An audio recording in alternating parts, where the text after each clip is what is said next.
Welcome to the Mostly Traverse City podcast. I'm Julie Bronze. And I'm Don Pichet. Each episode, we introduce you to the real treasure of TC, its people. You're invited to get to know the soul of Traverse City, one story at a time. Enjoy the latest episode of the Mostly Traverse City podcast.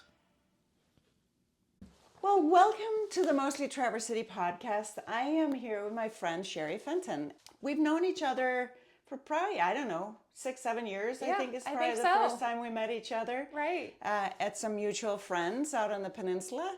And I wanted you to come on here because I think the business that you're in now is very interesting. But first I want to hear, how did you end up here in Traverse City? Did you grow up here or did you move here? Oh, so actually I was born in the middle of the state and we moved overseas.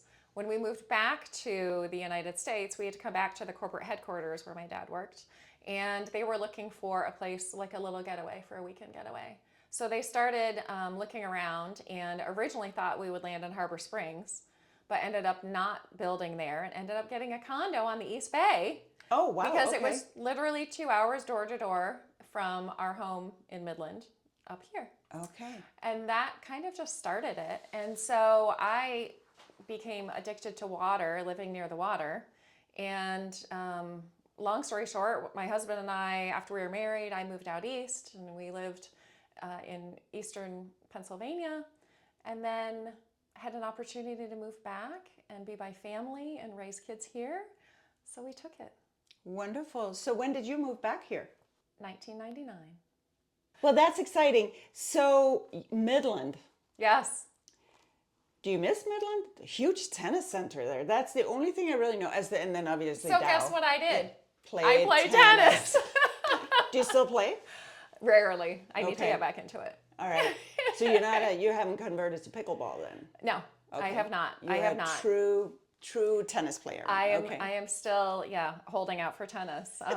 But I play so much tennis that your rite of passage when you live up north, and spend summers up north at least, is waiting tables. So I paid my dues in doing that a few years. But then I said, I think I need to merge my vocation with my avocation. Okay. So I got a job at the Grand Traverse Resort as an assistant teaching pro. Oh, wow. The Okay. second year I came back from studying abroad, and my mother said, would you please call this lady back? She keeps calling the house when we had landlines. Yeah. And the pro had left, and so they let me run the program for the summer before I very moved on. fun. It was fun. It was a good opportunity. So I want to touch on this. So you said you lived abroad with your family when you were a kid. Where did you live? We lived in Wales and in Belgium. Okay. Do you have fond memories of that? I have great memories of that. Wonderful. So that planted wanderlust in me. Yeah. And it also, that's why I studied for a year during college overseas again, and then introduced our kids to really travel. Yeah. And now we can't hold them down either. I know they go everywhere. So where did you go when you studied abroad? I went to Miami of Ohio, and they had a branch campus in Luxembourg, which was so beautiful because it's centrally located. And we could hop on a train at noon on Friday after classes were out and wake up in Rome at 8 a.m. Oh, nice. So you get that lulled into sleep on the train, and then you're like, hey, here I am in a new cool place. Yes. Wonderful. It was great. Do you go back? Do you have friends over there from when you studied abroad? Not over there. Okay. They're kind of, we mostly came back to the States and then, went our own separate ways. But I have some family friends, actually, of my parents that are still overseas. Oh, nice. But definitely love to get back. Yeah. Yeah. Well, I grew up in Denmark, so I resonate with the travel lust, going here and there. And then I also resonate with wanting to be around water because for me, that's a big thing. 2 of our 4 kids live in Colorado, which is beautiful. And I love the mountains, but I really need water. I do too. My husband tried to get me to move to Colorado some years ago, and I said, but there's no water. I know. It's like maybe you can go there half and is, half. It's just not the same. I don't know. So I understand both of those things. So you moved back here, and then you also did the tennis pro thing. But what does your family do? What did you do when you moved back here? So we moved back here, and I was pregnant with my second child. So for 10 years, I was a stay-at-home mom. And I came out of that in 2008 and found a fantastic position as a development director for a free health clinic. So I was with Traverse Health Clinic for 9 years and helping to transition them as the Affordable Care Act came through into a federally qualified health center where we only had private funding, and we were able to get them in so that they could get some government funding as well. Love that organization. Amazing eye-opener for me as to people's challenges, health challenges that don't have adequate resources. That was a huge growth period for me in my life. And then I had been there for about 9 years, and my parents bought out their last partner in this huge business that my father especially was extremely passionate about, Black Star Farms, the winery. So they asked me to come on board with them in 2016 and kind of essentially replace the managing member that was there, his main partner. Okay. So I now oversee hospitality programs for Black Star Farms. I spend most of my days in Sutton's Bay, where we have an inn event programs with weddings, private dinners, corporate events, and things like that. We have a huge culinary program. We have a restaurant. And then, of course, we have now 2 tasting rooms. So I oversee all of our hospitality programs. Very fun. Well, we got to just go there because you donated for the Philharmonic's spring, what was it called? It was their spring auction or something like that. You donated a private wine tasting, and so I got to see the whole facility out at the Sutton's Bay facility, and it was just beautiful. It was so fun to see all that you have going on out there. And one of the things that she was telling us about is something that's coming on this summer with yoga with goats. So we have horses out there. Yep. And in the past we've had all kinds of animals, and we've kind of culled that back, and we had sheep and goats. And sheep, I love them, but they're not that friendly. But goats are super friendly. They want to run right up to the fence, and they want to see you. And I've always had this crazy thought that because we have yoga in the vines, I've always wanted to do goat yoga. And I have a new marketing person last year, and I told her that, and she said, "Oh, let's do it." So she's my little partner in doing some crazy things. So we started holding goat yoga last year when our goats were still babies. People loved it. We had phone calls for like private little parties and stuff. So we have, I believe that they're called Norwegian dwarfs right now that are still getting weaned from their mama. And then we're going to be starting goat yoga again this summer. So explain to me exactly how goat yoga works. So I love community partnerships. So we partner with Yen Yoga for the instructors. Fun. So an instructor will come out to the Sutton's Bay property, and we supply mats for our guests. And the Yen teacher will just take it away, and the little goats will just roam around because they know that you're going to love them and pet on them. And people just, they love it. They actually don't really necessarily climb up on your back. Okay. Like, we do have a teeter-totter thing, and they will climb on that and like teeter-totter together, which is so funny. But you can take a little one and sit on your friend's back or something. And and then, so we have about 45 minutes of a relaxing goat yoga, because it really is relaxing. First of all, yoga is amazing. And then when you have darling animals around you, loving on you, it's pretty zen. It's they great. Probably talk at the same time. Make their little goat sound, whatever that is. Yeah. Bleating. No, that's a sheep. I did not know that sheep weren't friendly, or as friendly as goats. Yeah, they don't really care about being paid attention to. Right. Well, they're probably also bigger, so you might not want to have them.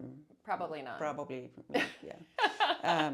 So do you do that? How often do you do it? We're going to do it twice a week. Okay. We don't want these goats to have to work too hard. Right. So twice a week from June through August, we'll be holding goat yoga. Very fun. And then we're doing another crazy thing.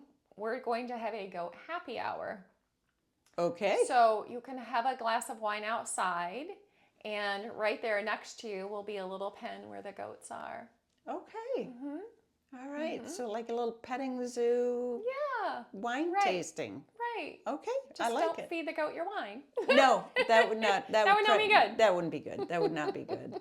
So you do that, but the other thing that I think is very interesting about because I like wine, and one of the things that I think is really interesting when I first moved here, actually when I first got to know Don, who grew up here, Traverse City wine was not really. It was all very sweet, and it that's not my style of wine. But it has evolved so much, and so Black Star Farm has actually won awards. You've been featured in a variety of articles.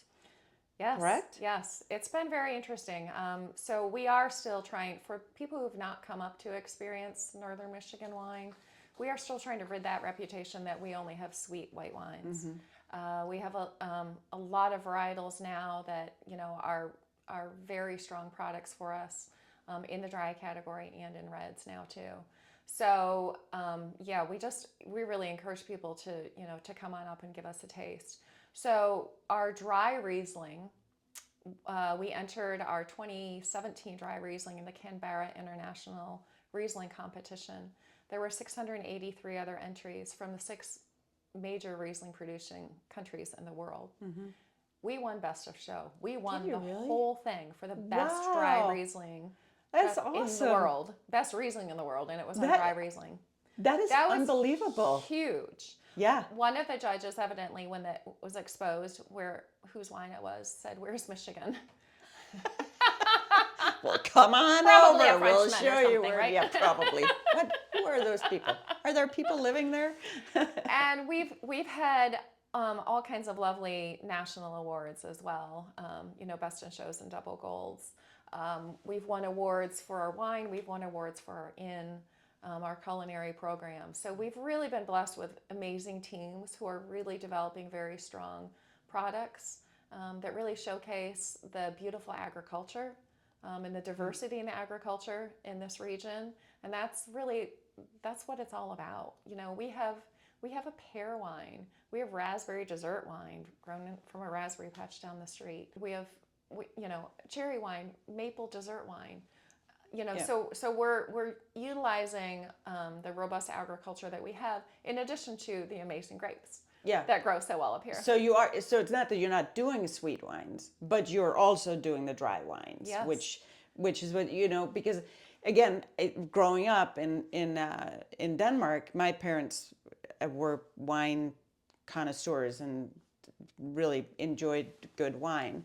But I remember Rieslings, generally speaking, were always sweet. Yes, Well, they are right. not anymore. You can get a sweet Riesling, but you can also get a dry Riesling, and I think it's interesting to see how that, and maybe it's always been like that, and there's just a greater awareness. What is your thought on that? Is it just that people are starting to experiment more with what they're doing with the different grapes, or what do you think? I think a little bit of it is the trend of what people are appreciating. Some people love a late harvest Riesling, so you get a late harvest Riesling by leaving it hanging on the vine longer, right? Yep. So back when we were drinking Riesling when we were younger, it was likely harvested earlier, right? Yeah. Just a shorter growing season. But now we're just taking what we know about the growing seasons here.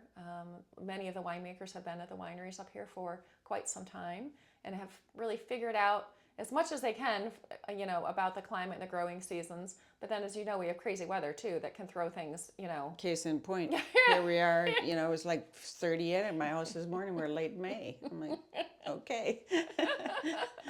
So we're just, the winemakers are learning how to work with it. And over the years, different varietals were planted. Riesling was the first. Riesling and Pinot Noir are our most widely grown grapes. We have Black Star Farms about 185 acres under vine, and we have 3 grower partners. Oh, wow. So our family grows the majority of the grapes, but we have 2 other people who grow grapes for us and have since day one, which is wonderful. So along that line, because I know that some people get grapes brought in or juice brought in from other states, other areas.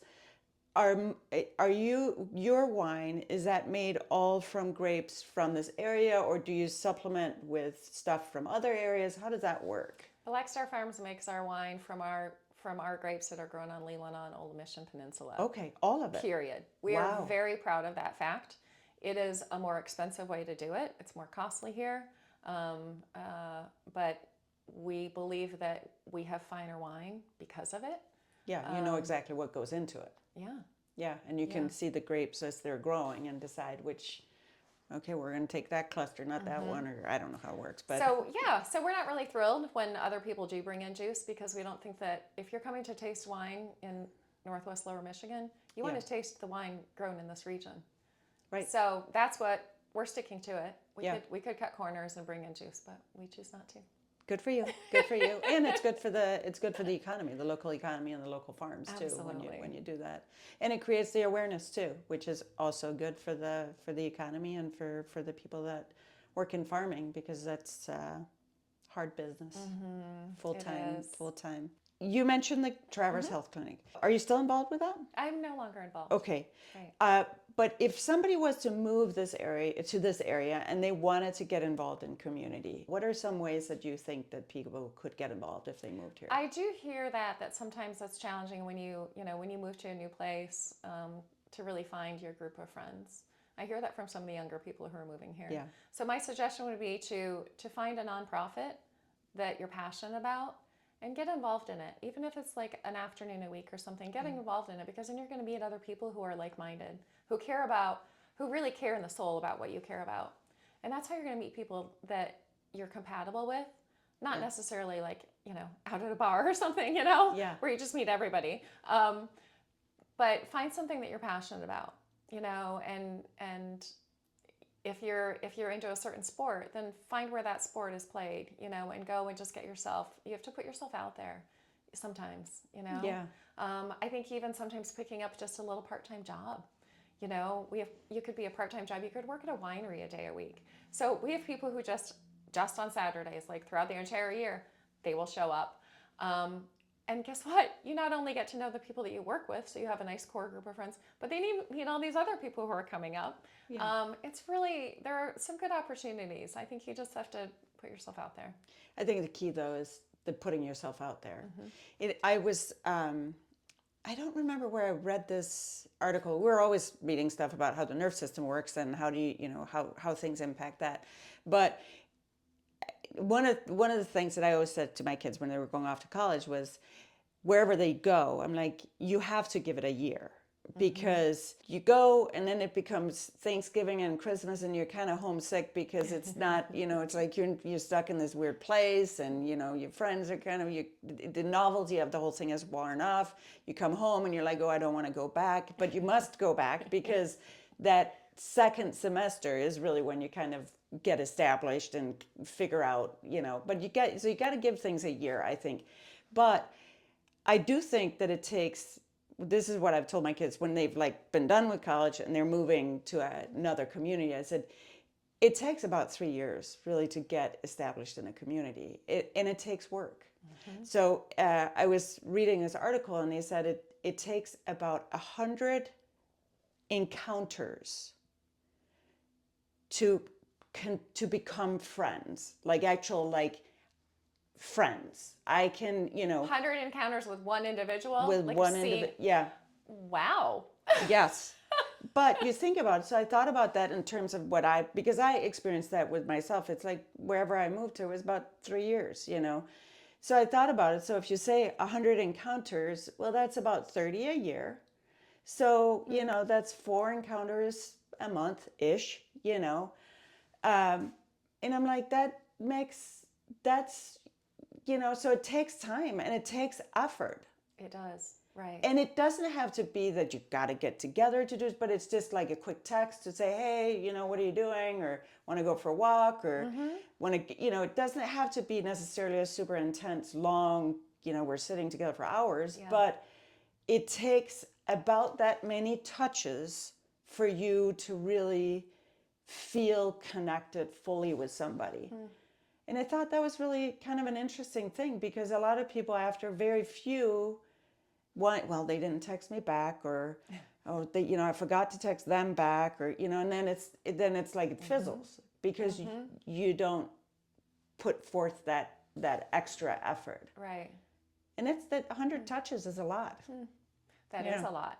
It takes time and it takes effort. But if you want to be engaged, and to your point with being engaged in an organization, you have to show up. You have to go there, Right. you know. Right. Yeah.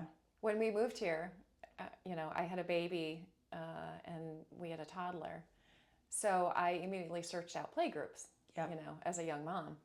So, and in college, when you just mentioned going to college, everybody's in the same boat there. Kind of like when you're a young mom, nobody knows anybody else. And so everybody's just kind of trying to figure it all out. So I think sometimes if you move to a community, find other people that are new, that are trying to meet other people, you know? Yeah. I think that is true. And, but then the other thing that's funny, because you're in the same boat as me, is once your kids grow up, it's like for a long time I introduced myself, I'm so-and-so's mom. And then it was like, well, wait a minute. They don't care. That's not why I'm meeting them. I'm not meeting them because we're in a play group or something like that. It's like, oh wait, what is my identity without those appendages that, So it's just stages, but yeah, you have to put yourself out there, and you have to be willing to engage with people at a different level. So if you were to just come up here for a day or a weekend, if you had a Sherri day where it's like, this is what my perfect day would look like, if I could do the things that I want to do here. So a Sherri's perfect day that I would want to share with maybe friends. You don't want to share it. Oh, don't tell No, all me. the secrets are out. All the magazines have published everything. I would hop on a bike and I would go bike along one of the lake shores. I would end up at the sand dunes because those are pretty amazing. And I would do some hiking. Maybe I'd do all the way to the Lake Michigan and back if I was feeling energetic. I found out, by the way, it's better to do that after it rains because the sand is more densely packed. Oh, and that it's makes easier sense. to walk. Yeah. Across all that sand to the lake. So today would be a perfect day. It would be perfect. Yeah. And then, and judging based upon the business that I'm in, then I'd maybe come back and have a bite to eat at Bistro Polaris at Blackstar Farms and have a glass of wine. I think that sounds like a lovely day. And watch the sunset. So we face the West Bay, so we watch sunsets every night. Oh, nice. It's also amazing.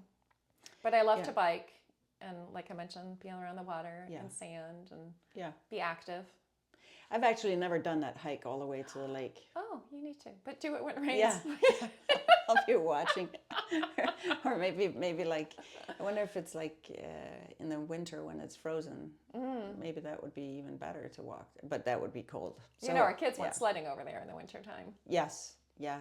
That sounds like fun. That's I've kind not of a done fun that way to, either. experience the dunes in another season. Yeah.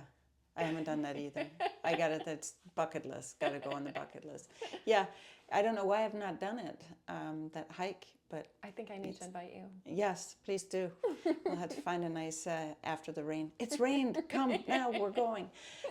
Okay. So my final question to you is, if somebody looks at you or were to say, when I think of Sherri, I think this is her special secret thing that she's so good at. This is like your superpower, if you will.